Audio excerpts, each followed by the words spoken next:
Hello my dear students, how are you all? Students, welcome to our YouTube channel Alok professionals.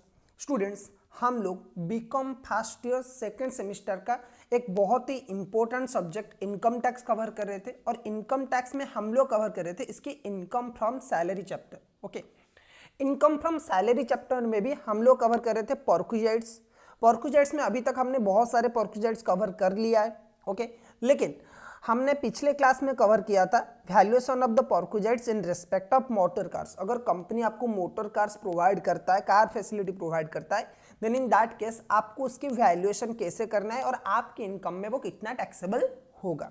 Okay, सो आज हम बाकी के जो remaining पर्क्विजाइट्स है उसमें से कुछ पर्क्विजाइट्स डिस्कस करेंगे। ओके, सो नंबर 6 पे जो हमारा आता है वो आता है valuation of perquisites in respect of vehicles other than motor car. Okay, other than motor car को छोड़ के अगर और भी कोई आपको व्हीकल मिला, बेसिकली कंपनी जो होता है वो टू व्हीलर व्हीकल्स प्रोवाइड करता है, या तो वो कार प्रोवाइड करते हैं या तो वो टू व्हीलर प्रोवाइड करते हैं। टू व्हीलर्स मतलब जो आप देख सकते हो जोमेटो वाले जो है शायद वो उन्हें मिल सकता है, या फिर जो डोमिनोज वाले हैं उन्हें बाइक मिलता है कंपनी की तरफ से। जोमेटो की तरफ से तो फिर भी नहीं मिलता है, लेकिन जो डोमिनोज वाले होते हैं, जो पिज्जा हट वाले होते हैं, ठीक है, उन्हें बाइक मिलता है। तो उस केस में उसकी वैल्यूएशन कैसे होगा? अगर वो व्हीकल ओन्ड बाय एम्प्लॉयर है, अगर वो व्हीकल एम्प्लॉयर ओन करता है एंड उसका मेंटेनेंस खर्चा भी कौन देता है? एम्प्लॉयर देता है। देखो, गाड़ी एम्प्लॉयर ने दिया है और उसका जो पेट्रोल वगैरह का जो खर्चा है वो भी एम्प्लॉयर ही बियर कर रहा है। तो in that case perquisite value sir क्या होगा? पर्क्विजाइट वैल्यू होगा ऑफिशियल पर्पस के लिए। अगर वो बाइक यूज हो रहा है, जैसे डोमिनोज वगैरह की जो बॉय है वो सिर्फ ऑफिशियल पर्पस के लिए वो यूज कर सकते हैं, तो पर्क्विजाइट वैल्यू होगा 0, क्योंकि किसी को भी टैक्स देने की जरूरत नहीं है।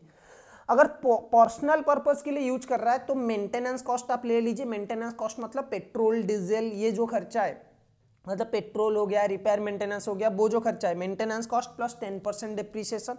ठीक है, जैसे कि आपका कार में था। और अगर बोथ पर्पज के लिए यूज हो रहा है तो यहाँ पे क्या होगा? यहाँ पे होगा reasonable portion of the maintenance cost plus 10% of the depreciation. ठीक है, रीजनेबल पोर्शन मतलब सपोज मेरा एक बाइक है जो कि 60% ऑफिशियल पर्पज के लिए यूज हो रहा है, 60% पर्सनल एंड 40% ऑफिशियल। ठीक है, 40% ऑफिस पर्पज में यूज हो रहा है। सपोज मेरा मेंटेनेंस कॉस्ट एंड डिप्रिसिएशन आया 10,000 का। ठीक है, अगर 10,000 का मेरा मेंटेनेंस एंड डिप्रिसिएशन का कॉस्ट आया तो 6,000 मेरे हाथ में टैक्सेबल नहीं होगा, सिर्फ 4,000 ही मेरे हाथ में टैक्सेबल होगा, जो मैं ऑफिशियल पर्पज के लिए, सॉरी गलत बोल दिया मैंने, जो 6,000 है वो टैक्सेबल होगा, 6,000 जो है वो टैक्सेबल होगा। ठीक है, और ये जो 4,000 ये टैक्सेबल नहीं होगा क्योंकि ये ऑफिशियल पर्पज के लिए यूज हो रहा है। सही है, और ये टैक्सेबल होगा only in hands of specified employ, क्योंकि गाड़ी किसके नाम पे? एम्प्लॉयर के नाम पे। जहां पे गाड़ी या फिर कोई भी फैसिलिटी एम्प्लॉयर के नाम पे, तो वो ओनली स्पेसिफाइड एम्प्लॉय के हाथ में टैक्सेबल होगा। ठीक है, सो अगेन मैं बोल रहा हूं कि अगर कोई व्हीकल एम्प्लॉयर ने प्रोवाइड किया है और वो ओन्ड बाय एम्प्लॉयर है, मेंटेन्ड बाय भी एम्प्लॉयर है, तो ऑफिशियल पर्पज के लिए टैक्सेबल वैल्यू है नील। पर्सनल पर्पज के लिए maintenance cost plus 10% of the depreciation, maintenance cost plus 10% of the depreciation. Okay, reasonable purpose के लिए, सॉरी बोथ पर्पज के लिए क्या होगा कि आप मेंटेनेंस कॉस्ट प्लस डिप्रिसिएशन का जो भी पोर्शन पर्सनल पर्पज के लिए यूज हो रहा है वो ले लीजिए टैक्सेबल के लिए, जो ऑफिशियल पर्पज के लिए यूज हो रहा है उसे एग्जेम्प्ट कर लीजिए। सही है सर, बिल्कुल। अब अगर सर गाड़ी एम्प्लॉय का है और खर्चा एम्प्लॉयर दे रहा है, गाड़ी एम्प्लॉय का है और खर्चा एम्प्लॉयर दे रहा है, तो उस केस में क्या होगा सर? ऑफिशियल पर्पज के लिए नील, पर्सनल पर्पज के लिए मेंटेनेंस कॉस्ट है। ठीक है, बोथ पर्पज के केस में अगर आएंगे तो actual expenditure incurred by the employer आज रिड्यूस बाय 900 पर मंथ। तो जितना भी एक्चुअल खर्चा हो रहा है, अगर बोथ पर्पज की बात करें, जितना भी एक्चुअल खर्चा हो रहा है आप माइनस कर लीजिए ऑफिशियल पर्पज के लिए 900 रुपीज पर मंथ, बाकी का जो भी बचा वो पर्सनल पर्पज ट्रीट किया जाएगा और उसमें टैक्सेबल होगा। ठीक है, अब सर ये 900 तो बहुत ही कम अमाउंट है, बिल्कुल बहुत ही कम अमाउंट है, लेकिन अब एक्ट बहुत पुराना है तो इस वजह से ये जो अमाउंट है वो तब से चला आ रहा है, तो इस वजह से हम कुछ नहीं कर सकते, हमें बस याद रखना है। So actual expenditure incurred by the employer as reduced by 900 rupees per month, अगर ये बाइक एंड कुछ अदर व्हीकल प्रोवाइड किया गया है। एंड ये जो टैक्सेबल होगा ये ऑल एम्प्लॉयज के हाथ में टैक्सेबल होगा। सही है सर, सही है। ओके, उसके बाद चलते हैं गैस, इलेक्ट्रिसिटी और वाटर फैसिलिटी। अगर एम्प्लॉयर आपको गैस, इलेक्ट्रिसिटी या फिर वाटर फैसिलिटी प्रोवाइड कर रहा है तो देखो दो केसेस हो सकता है कि ये जो गैस, इलेक्ट्रिसिटी, इसका बिल किसके नाम पे आता है, जो कनेक्शन है वो किसके नाम पे। अगर वो एम्प्लॉय के नाम पे तो उसकी टैक्सेशन अलग होगा, अगर एम्प्लॉयर के नाम पे तो उसकी टैक्सेशन अलग होगा। आपको पता है कि कोई भी अगर चीज एम्प्लॉयर के नाम पे और वो एम्प्लॉय को मिल रहा है तो वो सिर्फ और सिर्फ स्पेसिफाइड एम्प्लॉयज को टैक्सेबल होगा, एंड कोई भी अगर चीज एम्प्लॉय के नाम पे तो वो ऑल एम्प्लॉयज के हाथ में टैक्सेबल होगा। तो अगर फैसिलिटी एम्प्लॉय के नाम पे then it's taxable in hands of all employees, and if the facility is in name of the employer then it taxable to only specified employees।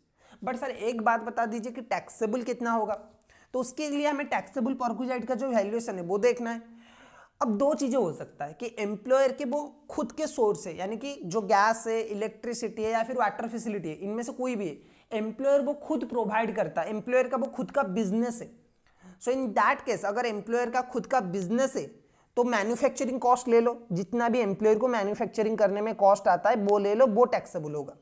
लेकिन अगर same on the other hand अगर employer वो खरीद के, employer किसी other agency से वो लेके आपको दे रहा है, तो जितना भी एम्प्लॉयर पे कर रहा है to that agency that will be your perquisite value. Okay, so बहुत ही सिंपल है कि अगर facility gas, electricity, water bill का जो फैसिलिटी, वाटर फैसिलिटी, अगर कनेक्शन एम्प्लॉयर के नाम पे then it's taxable in hands of specified employ, अगर एम्प्लॉय के नाम पे तो ऑल एम्प्लॉयज के हाथ में टैक्सेबल होगा। अगर एम्प्लॉयर का खुद का ये प्रोडक्शन वगैरह है, खुद का ये फैसिलिटी प्रोवाइड करने का सिस्टम है, then it's taxable, then the taxable value is manufacturing cost. अगर एम्प्लॉयर खरीद के दे रहा है आपको तो जितना पैसा लग रहा है वो होगा परक्विजाइट का वैल्यू। उसके बाद एक और परक्विजाइट आता है ट्रांसफर फैसिलिटी। यहाँ पे गलती से 10 नंबर लिखा हुआ है, छोड़ दीजिए, आपको बस परक्विजाइट के वैल्यू में ध्यान देना है। Free transport facility, free transport facility क्या बोल रहा है, if the employer is engaged in transport business. देखो आप लोगों ने देखा होगा कि रेलवे के जो एम्प्लॉय होते, ठीक है, जो रेलवे के एम्प्लॉयज होते हैं उन्हें फ्री में मिलता है राइड, ठीक है, कि आप एक डिस्टेंस से दूसरा डिस्टेंस अपने आईडी कार्ड शो करके जा सकते हो, ठीक है। जैसे एयरपोर्ट के है ना, इंडिगो में अगर कोई काम कर रहा है, एयर इंडिया में अगर कोई काम कर रहा है तो उसे भी फ्री के कुछ मिलता है, मतलब फ्री के उसे फ्री का ट्रैवल के लिए जो टिकट वगैरह है, फिर फ्री का पास है वो मिल सकता है, या फिर फ्री राइड्स मिल सकता है। तो उस केस में उसके टैक्सेशन कैसे होगा, बोल रहे हैं कि if the employer is engage in transport business, transport business अगर एम्प्लॉयर का खुद का है, जैसे कि इंडिगो में कोई अगर जॉब कर रहा है तो सब इंडिगो में जो भी काम करता है उसे नहीं मिलता है। इंडिगो में जो हायर लेवल के एम्प्लॉइज होते हैं ना, जो टॉप लेवल के एम्प्लॉइज होते हैं ना, सिर्फ उन्हें मिलता है फ्री का राइड।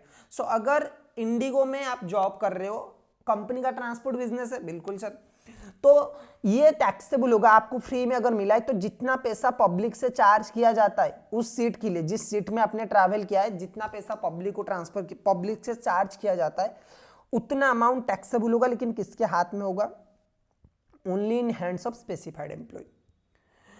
अगर एम्प्लॉयर किसी और, मतलब आईटीसी का कोई एम्प्लॉयर है, आईटीसी को आपको पता है कि एक होटल बिजनेस है, उसका क्लासमेट की कॉपीज वगैरह वो बनाता है, सिगरेट बनाता है। तो अगर आईटीसी में आप काम करते हो और आपका employer free transportation facility provide कर रहा है, देन इन दैट केस आपको जो भी एक्चुअल कॉस्ट है ना वो ऑल एम्प्लॉयज हाथ में टैक्सेबल होगा। अगर एम्प्लॉयर का ट्रांसपोर्ट फैसिलिटी नहीं है तो वो टैक्सेबल होगा ऑल एम्प्लॉयज के हाथ में, और जितना पैसा एम्प्लॉयर पे कर रहा है उतना पैसा टैक्सेबल होगा। ओके, अब चलते हैं मेडिकल फैसिलिटीज में। अब ये बहुत इंपॉर्टेंट है मेडिकल फैसिलिटी स्टूडेंट्स। अब इसमें से भी आपके क्वेश्चन में एक छोटा सा पोर्शन इस मेडिकल फैसिलिटी से आ सकता है। देखो, अगर आपको मेडिकल ट्रीटमेंट मिला है बाय एम्प्लॉयर तो उसकी टैक्सेशन कैसे होगा। तो पहले तो हमें ये चीज समझना चाहिए कि मेडिकल ट्रीटमेंट या फिर मेडिकल फैसिलिटी आपको दो जगह पे मिल सकता है। एक तो है कि इंडिया में मिला, विद इन इंडिया, तो ये एक चीज होगा। दूसरा हो सकता है कि medical facility provided outside India, outside India में अगर मिला है तो ये इसका टैक्सेशन अलग होगा, ठीक है। अब चलो देखते हैं एक बार। Number 1, if treatment is at government hospital, अगर एम्प्लॉयर ने आपका ट्रीटमेंट गवर्नमेंट हॉस्पिटल में किया है, तो सर गवर्नमेंट हॉस्पिटल में किया है तो कोई खर्चा तो आया ही नहीं होगा ना, बहुत कम खर्चा आया होगा। एम्स वगैरह में किया है तो बहुत ही कम खर्चा है, तो गवर्नमेंट मतलब इनकम टैक्स वाले बोल रहे हैं कि भाई ये एग्जेम्प्टेड है। अगर एम्प्लॉयर ने आपका ट्रीटमेंट गवर्नमेंट हॉस्पिटल में किया है then it's exempted from tax. If treatment at notified hospital for prescribe disease like cancer, AIDS, TB, अगर कोई स्पेसिफाइड डिजीज का ट्रीटमेंट आपने किया है स्पेसिफाइड हॉस्पिटल में, जैसे टाटा कैंसर हॉस्पिटल है, सो वहां पे अगर आपका ट्रीटमेंट हुआ है देन ऑल्सो इट्स एग्जेम्प्टेड, क्योंकि वो लोग भी ज्यादा चार्जेस नहीं लेते। अगर एम्प्लॉयर का खुद का हॉस्पिटल है, टाटा का जैसे खुद का हॉस्पिटल है, वहां पे अगर टाटा के एम्प्लॉय का ट्रीटमेंट हुआ है देन इट्स पूरी एग्जेम्प्टेड। अगर रेलवे का कोई एम्प्लॉय है, रेलवे का खुद का हॉस्पिटल है, तो वो भी पूरा एग्जेम्प्टेड है। Group medical insurance obtain bye the employer for employees, group medical insurance मतलब एक ही साथ सारे के सारे एम्प्लॉयर का अपने इंश्योरेंस ले लिया, medical insurance, then also it's fully exempted. Reason क्या है सर? क्योंकि कौन से एम्प्लॉय के लिए आपने लिया है वो तो कुछ पता नहीं है। सपोज टाटा में 20,000 लेबर जॉब कर रहे हैं, ठीक है, टाटा की एक फैक्ट्री में, टाटा स्टील में 20,000 लोग काम कर रहे हैं। टाटा स्टील ने क्या किया कि सबके लिए 20,000 लोगों के लिए इंश्योरेंस ले लिया। अब जो भी उस 20,000 में आएगा उसे इंश्योरेंस मिलेगा। अगर कुछ लोगों ने जॉब छोड़ लिया, नया लोगों ने ज्वाइन किया है, तो उस केस में भी क्या होगा, 20,000 लोगों को ही मिलेगा, जो जॉब में होगा उसे मिलेगा। तो यहाँ पे कोई प्रॉपर एम्प्लॉय को तो नहीं मिल रहा है, इस वजह से किसी के हाथ में भी टैक्सेबल नहीं होगा।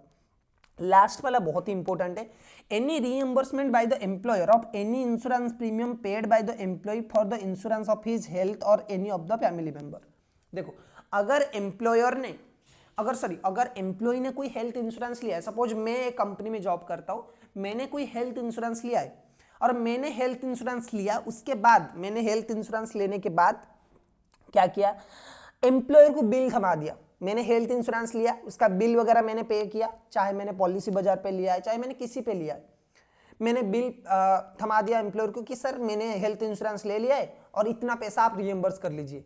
अगर एम्प्लॉयर रिएम्बर्स करता है तो भी वो एग्जेम्प्टेड है, तो भी उसके ऊपर कोई भी टैक्स नहीं लगेगा। सही है, okay. So any reimbursement by the employer of any insurance premium paid by the employee for insurance of his health or any of his family member is exempted from tax. तो sir taxable क्या होगा? देखो, अगर treatment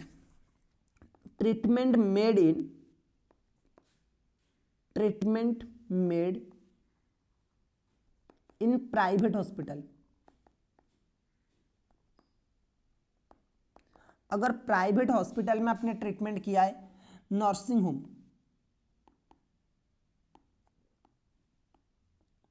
private nursing home में आपने किया है, personal doctor और फैमिली डॉक्टर,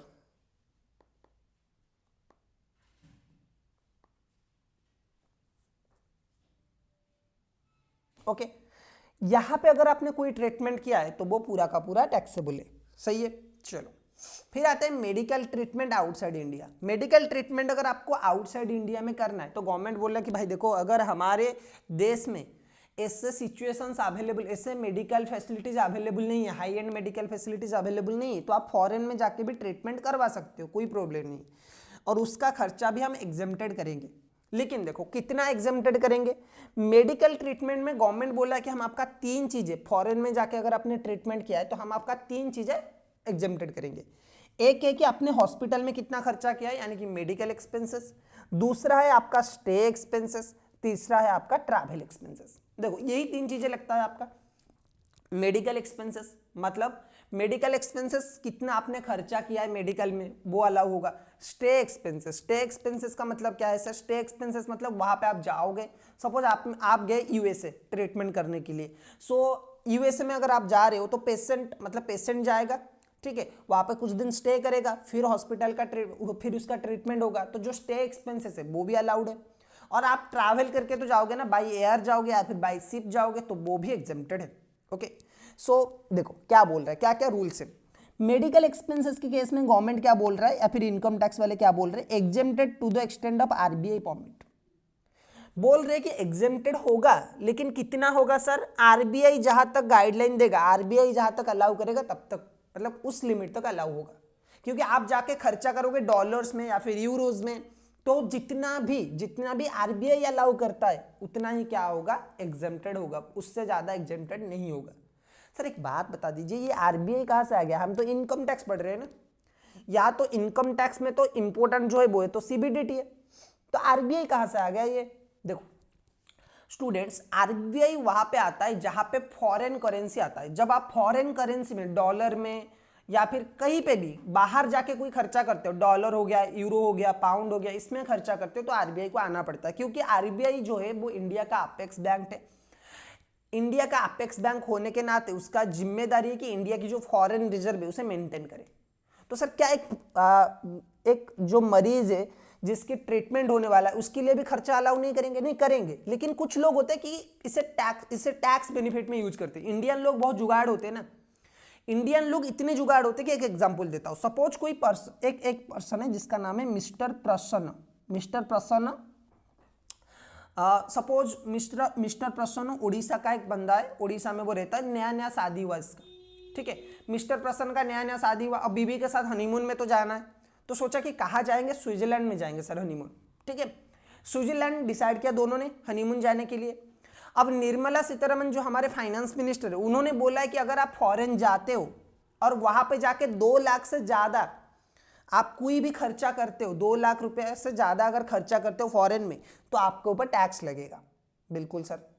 तो मिस्टर प्रसन्न ने बोला तो स्विट्जरलैंड जाने में ही तो 4 लाख, मतलब 4-5 लाख तो स्विट्जरलैंड की सिर्फ ट्रैवल में खर्चा हो जाएगा, वीजा वगैरह मिलने में। तो जाएंगे वहां पे, थोड़ा सा हनीमून वगैरह मनाएंगे, फिर रिटर्न करेंगे। तो उस केस में क्या होगा? मिस्टर प्रसन्न का बजट आया 50 लाख का। मिस्टर प्रसन्न ने बोला 50 लाख कैसे लेके जा सकते? 2 लाख के ऊपर तो गवर्नमेंट टैक्स लगा लेता है। तो यहां पे मिस्टर प्रसन्न को एक बहुत ही अच्छा आइडिया है। मिस्टर प्रसन्न ने क्या किया? अपना एक टांग तोड़ दिया, ठीक है, एक पैर तोड़ दिया, जानबूझ के फ्रैक्चर करवा लिया, ठीक है। अब बोला कि देखो मेरा एक पैर टूट गया है, मैं इंडिया में ट्रीटमेंट नहीं करवाना चाहता, मैं जाना चाहता हूँ स्विट्जरलैंड, मेरा टांग, डॉक्टर ने प्रेस्क्राइब किया कि आप फॉरेन में ट्रीटमेंट करिए। तो इनकम टैक्स वालों ने बोला हाँ बिल्कुल सही है। मिस्टर प्रसन्न ने बोला कि मेरे ट्रीटमेंट में खर्चा होगा 40 लाख का और स्टे वगैरह में खर्चा होगा 10 लाख का, ठीक है। या फिर मेरे इसमें 30 लाख ले लेते, 30 लाख का खर्चा होगा यहां पे, 30 लाख का खर्चा होगा यहां पे, और यहां पे होगा 20 लाख का खर्चा, ठीक है। इंक्लूडिंग ट्रैवल एंड टूरिंग मिला के कितना होगा? 20 लाख का खर्चा, ठीक है। अब आरबीआई बोला कि भाई अगर तुम्हारा इतना छोटा सा फ्रैक्चर हुआ है तो इंडिया में करवा लो, इंडिया में तो 2 लाख का होता है, और फॉरेन में थोड़ा सा इन्फ्लेक्शन हो गया सर और 2 लाख ले लो। इंडिया में अगर थोड़ा सा कोई फ्रैक्चर होता है तो क्या करते हैं हम लोग? उसका मतलब प्लास्टर वगैरह करवा लेते हैं, फिर ऑटोमेटिकली वो जॉइंट हो जाता है, तो 2 लाख भी नहीं लगेगा। गवर्नमेंट हॉस्पिटल में तो फ्री में हो जाता है। तुम्हारा 2 लाख लगेगा, अगर तुम अपोलो वगैरह में भी ट्रीटमेंट करवा रहे हो फिर भी 2 लाख लगेगा। अगर फॉरेन भी जाना है तो और 2 लाख ले लो, 40 लाख 30 लाख कहां से आ गया? तो आरबीआई बोला कि नहीं हम तो अलाउ करेंगे, हम आपको ग्रीन सिग्नल देंगे सिर्फ 4 लाख में, 4 लाख से ज्यादा आप खर्चा नहीं कर सकते। क्यों आरबीआई ऐसा करता है? देखो आरबीआई चीजों को समझता है, ऐसा नहीं है कि आरबीआई समझता नहीं है। कोई बहुत ज्यादा क्रिटिकल सिचुएशन में, कोई बहुत ज्यादा बड़ी बीमारी है तो उस केस में आरबीआई पूरा अमाउंट अलाउ करेगा। लेकिन ऐसे जो फ्रॉड्स होते हैं ना, इनके केस में आरबीआई बोलता है कि नहीं देखो समझदार बनिए, इंडिया में ट्रीटमेंट करेंगे, अलाउ नहीं करेंगे हम लोग, टैक्स देना है दो। तो मेडिकल एक्सपेंसेस अलाउड होगा अप टू आरबीआई लिमिट, जब तक आरबीआई एग्जेम्प्ट करता है तब तक अलाउड होगा, और RBI case to case vary करेगा कि वो कितना एग्जेम्पशन देगा। दूसरा आता है कि बोल रहे हैं कि भाई देखो स्टे एक्सपेंसेस, कोई अगर पेशेंट जाएगा, अगर प्रसन्न का पैर टूटा है तो वो तो चल नहीं पाएगा, तो वो तो खुद जाएगा, उसके साथ एक अटेंडेंट जाएगी। उसने बोला कि मेरी वाइफ जाएगी मेरे साथ, क्योंकि मैं तो चल फिर नहीं पा रहा हूं, तो मुझे व्हील चेयर में बेड, मतलब व्हील चेयर में लेने के लिए कोई तो पर्सन चाहिए, तो मेरी वाइफ और मैं दोनों जाएंगे। तो ये जाके आप देखो, आप हॉस्पिटल गए हो, आप हॉस्पिटल जाके 5 स्टार होटल में क्यों रह रहे हो? आप हॉस्पिटल जाके बीच के पास में क्यों रह रहे हो? ठीक है, तो इस वजह से गवर्नमेंट ने बोला कि भाई हम अलाउ करेंगे, लेकिन आरबीआई को इस चीज़ों का चेकिंग करने दीजिए, आरबीआई जहां तक अलाउ करेगा वहां तक आपका एग्जेम्प्टेड है। ठीक है, यहां पे थोड़ा सा दिक्कत है। यहां पे मुझे लगता है, ये पर्सनली 2 चीजें मुझे सही लगता है as a income tax consultant, मुझे लगता है कि मेडिकल एक्सपेंसेस भी आरबीआई के लिमिट में होना चाहिए, स्टे एक्सपेंसेस भी आरबीआई की लिमिट में होना चाहिए, ताकि कोई इसके जो अनड्यू एडवांटेजेस है ना वो ना ले। लेकिन यहाँ पे गवर्नमेंट ने थोड़ा सा गलती किया है।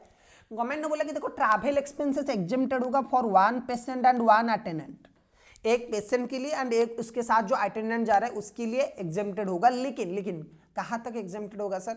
अगर उसका gross total income, if exempted only if GTI gross total income is less than equal to 2 lakh. अगर 2 लाख से नीचे का ग्रॉस टोटल इनकम हो रहा है if exempted, if gross total amount यानी कि सब कुछ मिला के सैलरी, हाउस प्रॉपर्टी, जितने भी इनकम का सोर्स है वो सब कुछ मिला के अगर 2 लाख से कम का है इनकम, तो ही आपको stay expenses, sorry travel expenses exempted है। तो ये बहुत बड़ा नाइंसाफी है, क्योंकि आज के टाइम पे अगर मैं बोलूँ कि किसी रिक्शे वाले का भी 2 लाख का ट्रीटमेंट है, अगर आपको फॉरेन ही जाना है तो ट्रैवल में खर्चा आएगा। अगर आपका दुबई का मैं बात करूं, दुबई सिर्फ जाने के लिए आपको आने जाने का 50,000 का खर्चा होता है। तो अगर आपको किसी भी यूरोपियन कंट्रीज या फिर यूएस जाना है, then you have to pay very higher amount of travel expenses. तो उसकी केस में एग्जेम्प्टेड होना चाहिए। और जो सोच सकता है ना, जो पर्सन सोच सकता है कि मैं फॉरेन जाके ट्रीटमेंट करवाऊंगा, ऑब्वियसली उसकी 2 लाख से ज्यादा का इनकम होगा, महीने का 2 लाख से ज्यादा का इनकम होगा। वरना तो लोग छोड़ देते कि भाई हाँ भगवान के हाथ में जो भी है वो कर लेंगे, ठीक है। तो अलाउड होगा इसी सीक्वेंस में medical expenses up to RBI limit, stay expenses exempted to the extent of permitted by RBI. Travel expenses की बात करें तो एग्जेम्प्टेड होगा अगर आपका ग्रॉस टोटल इनकम 2 लाख से कम है। देखो एक और चलते, एक और नया केस में हम लोग डिसाइड, एक और नया पॉइंट हम लोग ये करेंगे जिसमें है एजुकेशन फैसिलिटी। एजुकेशन फैसिलिटी का अलाउंसेस है। एजुकेशन फैसिलिटी में क्या बोल रहा है कि देखो, एक था एजुकेशन अलाउंसेस, जो हमने अलाउंसेस में पढ़ा था कि भाई 100 रुपए सिर्फ एग्जेम्प्टेड है, बाकी का जो भी अमाउंट मिला वो पूरा का पूरा टैक्सेबल है। लेकिन एजुकेशन अलाउंसेस ऐसा नहीं है। एजुकेशन अलाउंसेस में थोड़ा सा ज्यादा अमाउंट मिलता है। देखो एजुकेशन अलाउंसेस में मतलब एजुकेशन फैसिलिटी में यहाँ पे एम्प्लॉयर आपको एजुकेशन अलाउंसेस पैसा नहीं दे रहा है, आपको एजुकेशन के लिए स्कूल वगैरह प्रोवाइड कर रहा है। या तो एम्प्लॉयर खुद का स्कूल होगा तो उसमें बोलेगा कि भाई आप पढ़ाई करो, आपको एडमिशन वगैरह जो एजुकेशन फीस है वो पूरा छूट है। या फिर एम्प्लॉयर क्या करेगा कि अगर एम्प्लॉय का बच्चा किसी और स्कूल में पढ़ रहा है तो एम्प्लॉयर उसका कॉस्ट पूरा का पूरा एग्जेम्प्ट कर लेगा, मतलब खुद बियर करेगा पूरा का पूरा कॉस्ट, ठीक है। सो एजुकेशन फैसिलिटी किसी को भी मिल सकता है। देखो पहले अगर एम्प्लॉय को मिला है तो ये नॉट टैक्सेबल है, क्योंकि एम्प्लॉय अगर पढ़ेगा तभी तो आपकी कंपनी बढ़ेगा, ठीक है। अगर एम्प्लॉय पढ़ेगा तभी तो आपकी कंपनी का ग्रोथ होगा ना, क्योंकि अगर वो जो भी पढ़ेगा वो आपकी कंपनी में वो यूटिलाइज करेगा। प्रोवाइडेड टू फैमिली मेंबर, अगर कोई फैमिली मेंबर को प्रोवाइड किया गया है तो देखो 2 तरह से हो सकता है। एक तो है कि खुद के बच्चे, own childrens of the employ, employ के खुद के बच्चे, या फिर एम्प्लॉय के अदर फैमिली मेंबर, वाइफ हो सकती है, भाई हो सकता है, बहन हो सकता है, किसी को भी ये बेनिफिट मिल सकता है। तो अगर अदर फैमिली मेंबर्स को मिला है, भाई बहन वाइफ इन्हें मिला है, तो क्या होगा, एक्चुअल कॉस्ट जितना एम्प्लॉयर पे कर रहा है एजुकेशन का, जो एक्चुअल कॉस्ट है वो माइनस एनी अमाउंट रिकवर। अगर एम्प्लॉय की सैलरी से कुछ अमाउंट डिडक्ट किया गया है तो वो आप माइनस कर लो एक्चुअल एक्सपेंसेस से, ठीक है। Own children of the employ, अगर एम्प्लॉय के खुद के बच्चे पढ़ रहे हैं तो देखो 2 चीजें हो सकता है, दोनों चीजों में कॉस्ट सेम ही है।